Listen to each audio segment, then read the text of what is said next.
You know, I'm a big fan of the VAR because it's going to clean a lot of situations, but at the same time, it's bringing a lot of controversy. So there's a balance that you need to find that I think we're still looking for, and this tournament will help us for. I think what we're forgetting, or they're forgetting, is even though there've been a lot of good decisions in this way, it's not for every decision. It's got to be 100% clear, surely. I know. I like VAR and you get it right, and that's great. But what I didn't like in that game was the players' behaviour.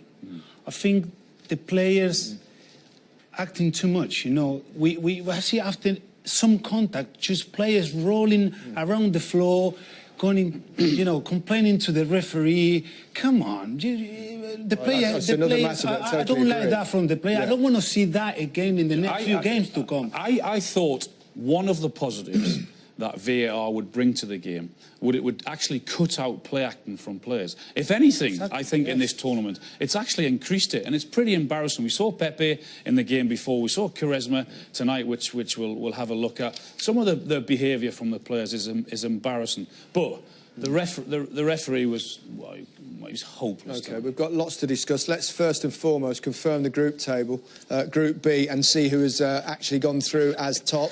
That's Spain, remarkably. They got a goal awarded late on in their match, courtesy of VAR. Look forward to seeing that one shortly. We've got highlights of that game coming up, of course. Spain will face Russia in Moscow on July the 1st. Portugal will now travel to Sochi on the 30th of June to take on Uruguay. Right, where do we start? Let's start with Ronaldo. I mean, should he have been sent off first and foremost? No, I don't. Do you think they got it right? I would imagine the whole of Portugal held its breath at this point. Yeah, it is stupid from Ronaldo, but I don't think it's enough to give him a red card for that. On that occasion, he's lucky though. Yeah, he is. He's foolish there, especially when you consider he must know the cameras are everywhere and there's VAR. And it looks like he's certainly had a little oof. Yeah, but for the referee had to look at that for a good 30 or 40 seconds. And when you have to look at it from 4 or 5 angles, then it's not clear and obvious, is it? If it's obvious, you look at one angle and you make a decision. Didier? I don't think it's a red card as well. And maybe not even a yellow, because it took the referee too much time to decide. And if you want to put a card, it has to be a red or nothing. That's my opinion. It was similar, Diego Costa on Pepe in the first game for the Costa goal, I think, and it was not even a foul. So, well, there's no red anyway. What about the penalty incident? Another VAR one. Another. This was Ronaldo on Ronaldo. Obviously, was this a penalty? Well, his original decision is no, isn't it? Yeah. So I go back to my previous point that. Well, I personally, I thought that was well, we 2 or 3 clear, but it didn't. But so we that can't be clear and obvious. So I agree with that. Yeah, exactly. Yeah. No. Didier? I think there's still going to be controversy, because at the end of the day, and I said it in few occasions, it's the referee who decides. It's his decision. So we're still going to criticize him for taking the good decision. Well, he missed it anyway. Yeah. He's no Harry Kane, is he? You can see that Messi and Cristiano, they're humans. Yeah. Both of them missed a penalty already in this World Cup. So. And the goalkeeper made a good save. Yeah. Yeah, where Chris and me, I love the first half. You have to give him credit, you know? Yes. This is quite possibly the most ludicrous of VAR decisions we've seen. This penalty as well. Well, I spoke about it straight after the game. It's nonsense. It's utter nonsense. Look, he's looking at it there. Straight, clear view. What is he, 12 yards away, something like that? He doesn't think it's a penalty then.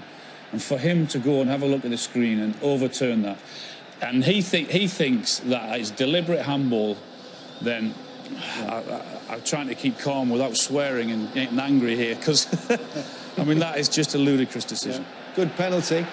And then we had a few minutes, didn't we? And then Iran had the chance of all chances. I mean, you can't imagine what would have happened if they'd have scored and knocked Portugal out. But here it is. Taremi had what an opportunity. Didier. Well, it's a good second ball, but I think the goalkeeper closed the space for him, so he couldn't see. the goalkeeper was really good. He came out fast and disturbed his chance. Yeah. Let's have a look at Quaresma's goal.